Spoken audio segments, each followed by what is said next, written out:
Good afternoon. I am Kelly Brown Douglas, Dean of the Episcopal Divinity School at Union Theological Seminary in New York City. I want to thank you for joining us in another of our conversations in the Just Vote series, especially as we are now 5 days away from the November 3rd election. I am most honored to have joining me in today's conversation someone I consider not simply my friend, but my brother, Rabbi Jonah Pesner, who serves as the director of the Religious Action Center for Reform Judaism. He has led the Religious Action Center since 2015. Rabbi Pesner also serves as senior vice president of the Union for Reform Judaism, a position to which he was appointed in 2011. Amongst the many boards on which he serves is the National Association for the Advancement of Colored People, the NAACP, and the Leadership Conference on Civil Rights and Human Rights. Rabbi Pesner was named one of the most influential rabbis in America by Newsweek magazine, as well as named by the Center for American Progress as one of the faith leaders to watch in 2020. And this I know to be true. He is a tireless advocate for social justice for all people. He shows up. I know Rabbi Pesner not from gatherings that we have had around tables, but he always shows up. I would always see him. He is one who is committed and is always on the arc that bends toward justice. So I thank you for just simply taking the time to be with us in conversation today, even as I thank you for your continued voice and witness. Thank you, Dr. Douglas. It's an honor. So there's much to cover. And so I want to jump right in the short time that we have. Rabbi Pesner, RAC has a long history of involvement with the fight for not only Jewish social justice, but in the movement for social justice more broadly, especially in the civil rights struggle. Even more specifically, RAC has a special relationship to the 1965 Voting Rights Amendment. Can you tell us about that? It's a great story. And let me just return the compliment. I love you, Reverend Dr. Kelly Douglas. Showing up is about being together. We've been, when too many plagues of gun violence and mass shootings, and right here in Washington, D.C., where you and I often find each other, or even when we travel down to Birmingham, Alabama to try and help the local community heal and everything in between. So it's an honor to be your brother. It really is. Thank you for that ultimate compliment. The story of the Religious Action Center of Reform Judaism is really profound and a great parable for where we are today, Dr. Douglas, right? It was in the peak of the Jim Crow era that a white Jewish guy was on his honeymoon in Florida, and he was from the Northeast, and he was typical of the American Jewish kind of success story. He was the child of immigrants. He became fabulously wealthy and then became an active philanthropist. But his philanthropy was defined by this experience. He was on his honeymoon in Florida, and for the first time in his life, he saw a sign everywhere he went: no Jews, no dogs. No Jews, no dogs. The searing feeling of anti-Semitism, he turned to a black taxi driver who was driving around and said, "What is this?" And the driver looked at him and said, "They don't even bother with us." Wow. And Kaplan understood injustice anywhere is a threat to justice everywhere. He became involved in the National Association of the Advancement of Colored People, the NAACP. At its peak, he was elected. He was the last white Jewish president of the NAACP. My board seat with NAA traces itself to Kivy Kaplan, who was that philanthropist. And not only did he become a champion for the NAACP, he bought a embassy-sized mansion in DuPont Circle and gave it to the Reform Jewish movement, but under one condition. He said, "I will give you this gift if you become the hub, the center of civil rights activity in America." And so it was that our first director, Rabbi Dick Hirsch, his first act as director was to invite his dear friend, a young charismatic pastor named Martin, to come. And he said, "Martin, good news. Now you have an office in Washington." Little known tidbit of American history. Dr. King didn't have an office in Washington. So it was a Reformed Jewish institution, and it was a result of our hosting the Leadership Conference for Civil Rights, which was the kind of coordinating team of lawyers and other activists, right? Mostly white Jews and Black Christians and others that met, that were housed in our offices. They drafted the Voting Rights Act of 1965 in our conference room.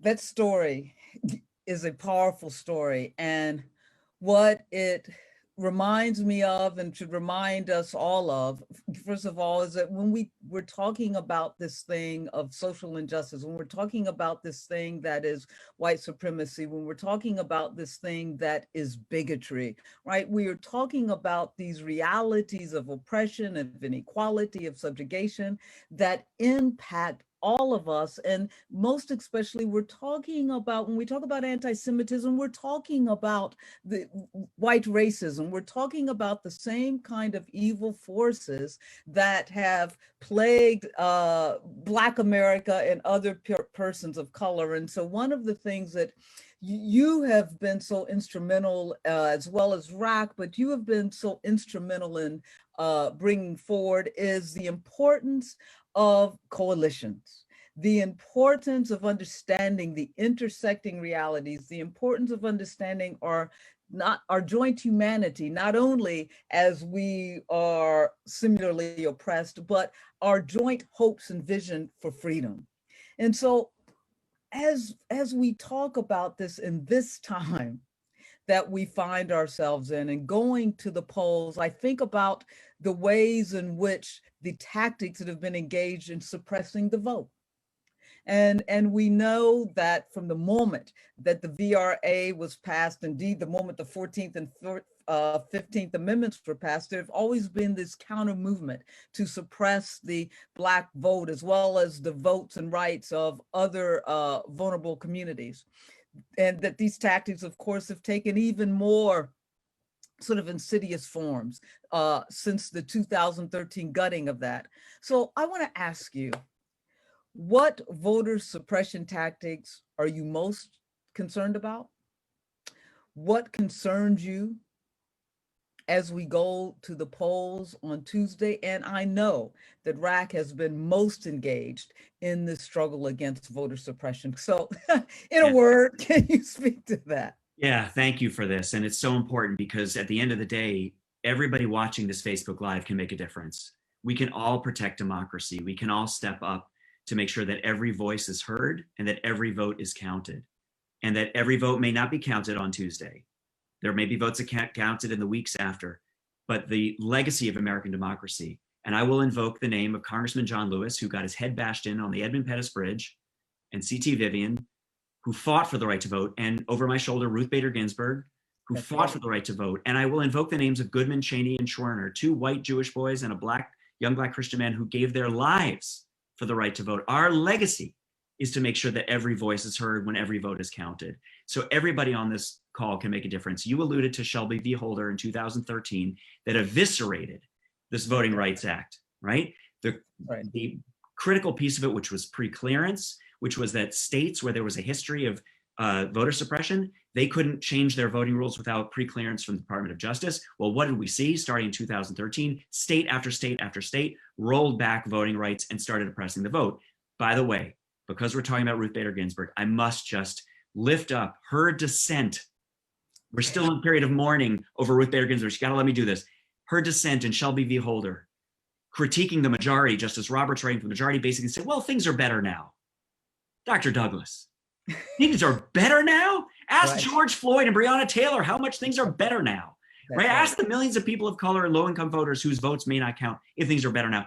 Ruth Bader Ginsburg in her dissent said, things are better now is like standing in a rainstorm underneath an umbrella and saying, gee, I don't need the umbrella anymore because I'm not getting wet. Well, we are in a tsunami of voter suppression, Dr. Douglas. Right.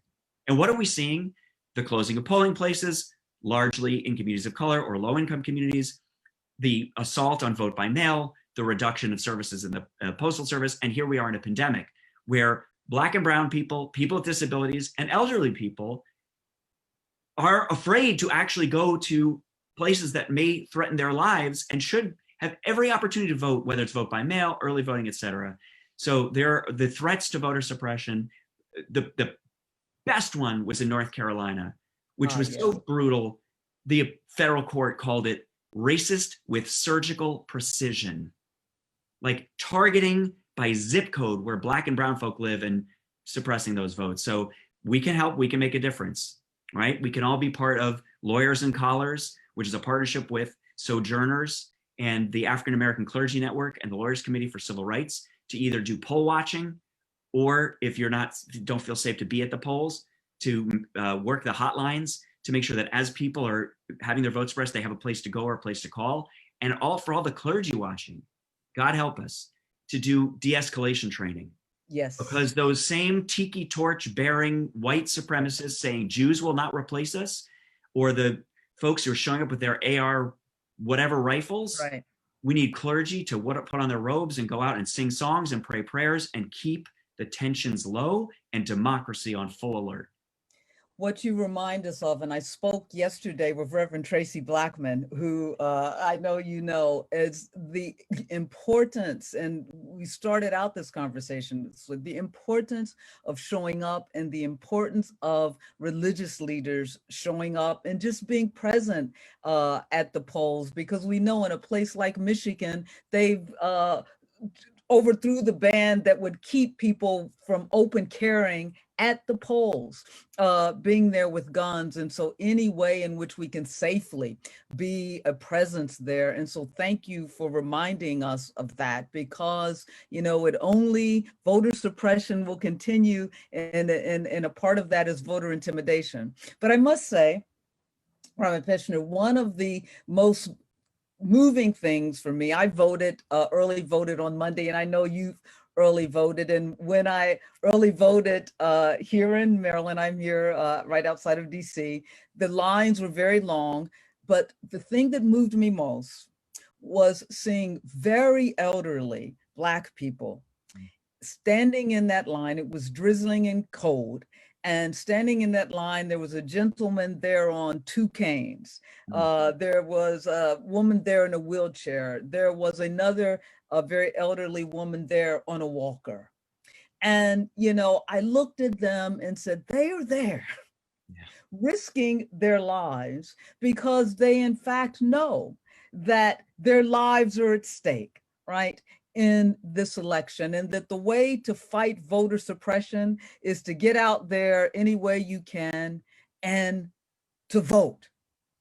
So I want to ask you, you have said that in making the decision, you've said that one of the highest mitzvahs in Judaism is saving human life. And I won't try to say the Hebrew word, I'll let you say it. And you've spoken of that in terms of following the CDC guidelines when we go out to vote in the face of a pandemic. But I want to stretch that and ask you further, how does that translate as we go into the voting booth? What are the values? What does it mean? What's that mitzvah mean in terms of the way in which we should vote? What a beautiful question. I want to savor it and let your viewers just savor the question. The Hebrew you're referring to is pikuach nefesh, which literally means to save a soul, to save a life. And it was this rabbinic idea that any Jewish rule or law, and for people that are watching who are Christian or not of the Jewish faith, they know that Judaism is a law-centered religion, right? There's all kinds of rules. But the rabbis understood that the rules didn't mean anything if they didn't serve life, right? God says in the Torah famously, choose life that you and your offspring may live.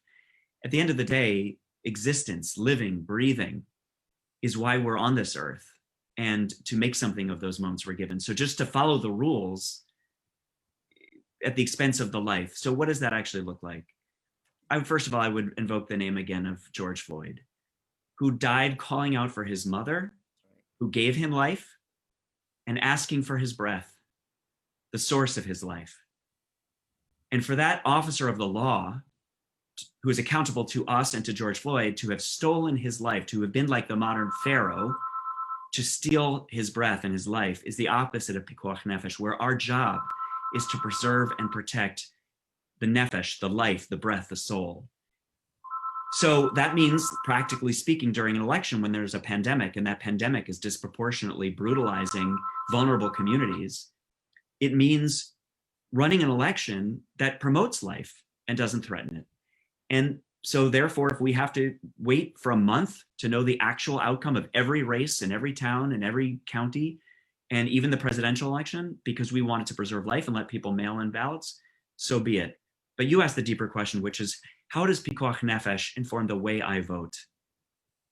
I'm informed. I will bring the voices and the breath of those whose names I mentioned earlier into the voting booth when I vote. That I'm voting for Breonna Taylor and George Floyd and Ahmaud Arbery, that I'm voting for Goodman, Cheney, and Schwerner, that I'm voting for Ruth Bader Ginsburg, that their memories be a blessing and that they did not die in vain. I am voting for all of those children and grandchildren that you and I look forward to having in this earth, who will live in a planet after we're gone, that may be irreversibly getting cooked into oblivion. I'm voting for all of the children who will not die from gun violence in our country, because we finally face the fact that having more guns than people makes no sense. I'll be voting for all of the Black and brown people who've been impacted by racist immigration policies and racist criminal justice and policing practices. I'll be carrying into the voting booth all the LGBTQ family whose rights are under assault, and all of the women who are lacking control over their life and their bodies. That's how I'll be thinking about my vote. With that, we should sit a while. That vote in a way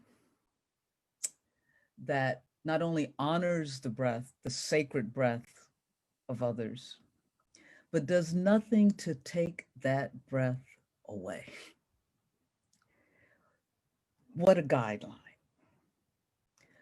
So I want to ask you, we know, for instance, that the thing that prompted Martin Luther King's letter from the Birmingham jail were religious leaders, Christian and Jewish, some of our Episcopal Church bishops, who essentially said to King in a letter that they wrote that that's not the role of religious leaders, to be on the public square, to be in the political space, engaged in these controversial social justice issues. And at that time, as is today, right?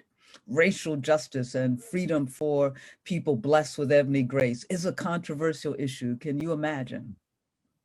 But it is, and we know that it is, when even from the highest offices of the land, they will support the right of a young man to carry a gun and kill two protesters, and yet not stand up for the rights of those who have their breath taken away under the knee of a police officer.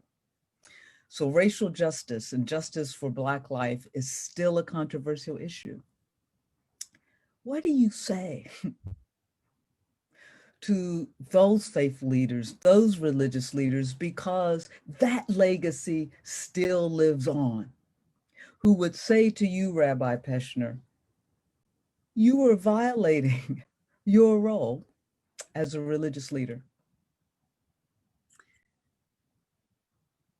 I humbly walk in the footsteps of Isaiah, who came before us, Dr. Douglas, who walked into the temple on the holiest day of the year, Yom Kippur, when Jews were praying and begging God for atonement, and they were fasting and singing. And Isaiah disrupted all of it and thundered from the back, "Is this the fast that I want?" says God. To bow your head like a bulrush when there are people who are starving, sleeping in the streets naked, lacking of housing, and who are poor. But rather it is to feed the hungry, to clothe the naked, to house the homeless, etc. Franz Kafka described that moment in the history of the world as like a leopard walking into the sanctuary.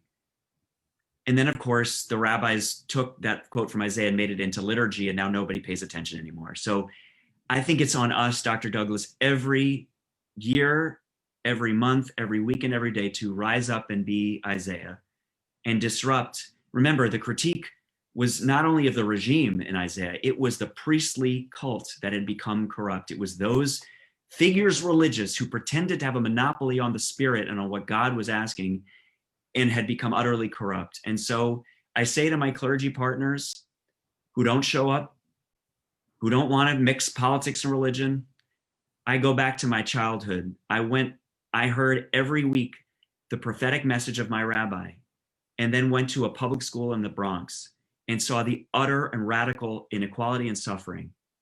My life is dedicated to harmonizing the prophetic words of our tradition and the values with the reality on the streets in which we live.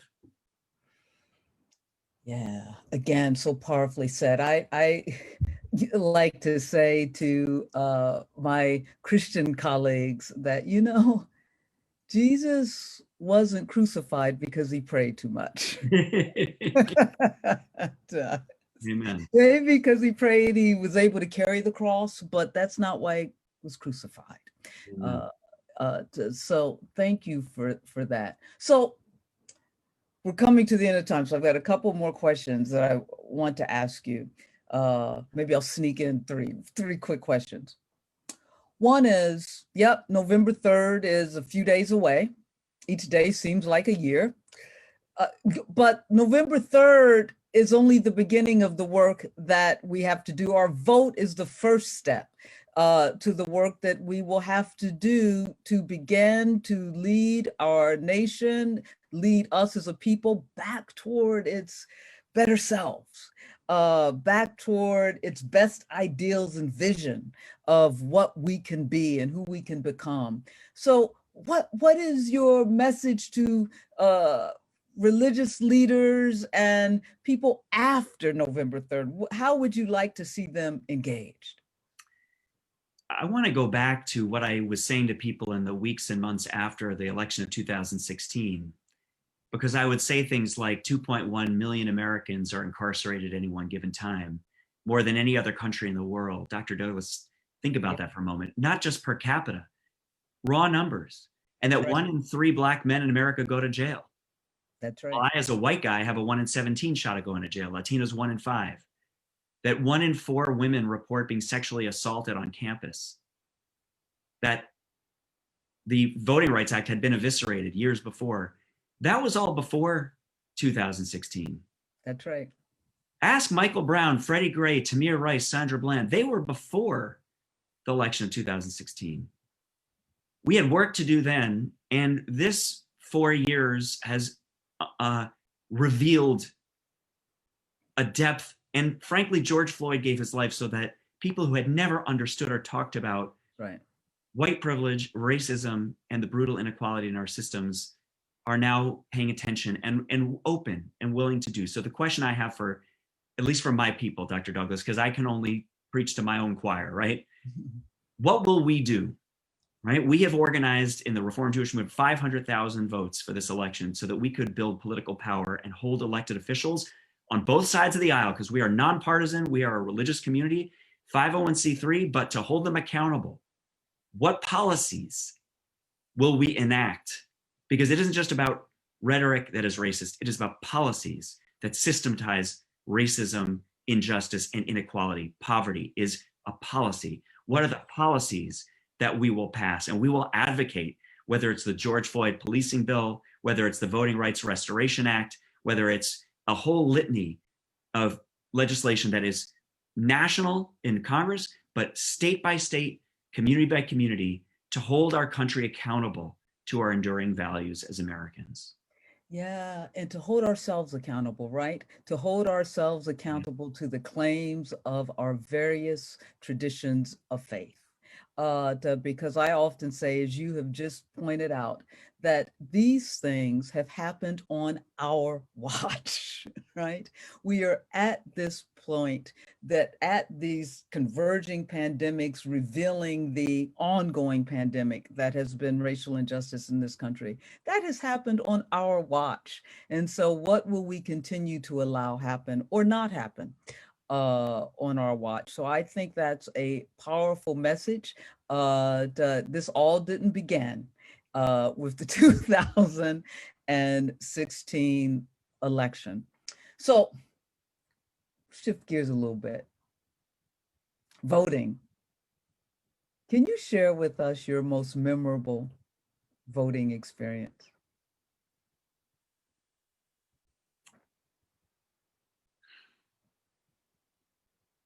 I have to say, I think it was Monday Mm, because I've always voted and I've always loved voting, and I took it for granted a lot. You know, I'd vote. I travel a lot, so I'd vote absentee a lot, and I was actually standing online with my wife. We were talking about memories of. Frankly, we couldn't remember a lot. Where were we this year? Where were we that year? We got there before dawn, and this past year, I actually had traveled to South Africa on a pilgrimage with my family to kind of learn about the history of apartheid and to kind of what lessons learned from the South African experience I could take to my own leadership. And so I stood online before the dawn broke, and the line snaked so far around the block I couldn't see what was ahead of me. And I turned to my wife and I said, "This reminds me of South Africa after Mandela was freed." that's right. The way in which people, you know, now it was fine. Like I was fine. You know, we waited for an hour. It was cold. We're fine. But it was a glimpse, as you talked about those folks that you saw in your line with, you know, two canes and who are just, I will never take voting for granted again, Dr. Douglas. Never. Mm, that's a good place to end on. A good message to never take voting for granted and our rights to vote and what we vote for. And I always think we aren't simply voting for ourselves. We're voting for those who came before us, who fought for the right to vote and never got to vote. And we're voting for those who will come after us. Thank you, Rabbi Jonah Pesner, and thank you for your witness, for your voice, and truly, thank you for really being my brother, because being a brother, being a sibling, begins with just showing up and protecting the sacred breath of each and every one of us. You're my brother. Thank you, and to all you who are listening, vote.